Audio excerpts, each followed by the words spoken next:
Hi, hello again everyone. My name is David Jeter, and this week I want to go over some of my classmates' speeches as well as my own. First I want to start off with Doug Baker. He did a great speech about being prepared and being true to yourself. First off, I just want to say that when I first clicked on your video, you had a very professional looking attire on. It made me interested in what you were about to say before I even started hearing what you were about to say. So that gave your speech kind of a leg up between some of the other videos I might have seen this week so far as well. I want to also say you had a great tone to your speech. The way you actually presented your words and things like that, it was very easy to follow, as well as your pace to your story was great. Also want to say you had great use of your hands. Your hands were something, they were very animated, made your video fun to watch. The thing, I know we're using webcams, some of your animations were cut off of the screen to where we couldn't really follow what they were doing, as well as you had some kind of hiccups as well when you're using your hands. You use your hands and actually put them over the camera, which kind of took it away from seeing your face and your body at some points. It really only happened just one or two times throughout the video that using your hands as well. Also notice about 1 minute into your video you had a lighting change. I know you probably didn't have anything to do with this, probably just a technical issue. Lighting in the house might have changed, but it went from a nice clear picture to kind of a yellowish picture as well.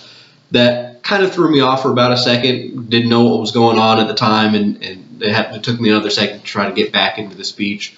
As well as about 3 minutes into your video, you had either a phone ring or an alarm go off. It only went off for about a second. Looked like you reached over and turned it off there. But just want to make sure if you do have a speech, maybe minimize any distractions that there might be in the future. Overall, great job, and it's nice to actually know that I'm not the only over-prepared one out here in the world as well. My next speech I want to go over is Miss Shakera Foster's speech. She had a great speech about childbirth and how a child can essentially change your life. First off, on this speech, when I clicked on it, the first thing I noticed was the background noise. There was a lot of excessive background noise that actually made it really hard to get into and start understanding the speech. I actually had to watch it a couple times to kind of get through the background noise and actually understand what you were trying to say in your speech. I know I have children myself. I know how hard it is to find the quiet time to do a speech like this. But maybe next time, if you can, put it in. Find a little bit more time to have a nice speech set up more presentable without the background noise as well. Also, another thing I want to go over is your conclusion. You ended up your speech pretty abruptly.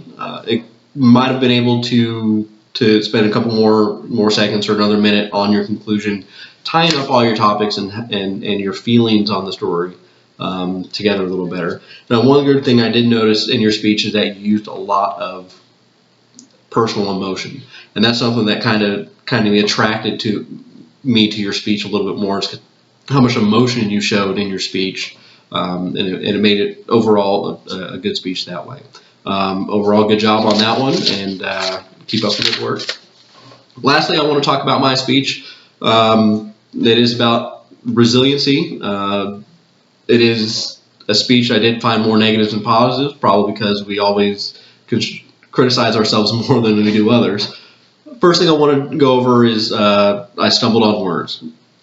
Probably have done it on this video as well as my use of the word That is a bad habit that I have, something I've always had, and I'm going to try my hardest to try to break that habit. I know I've already used it a couple times, and I'll probably use it a couple more times by the end of this video.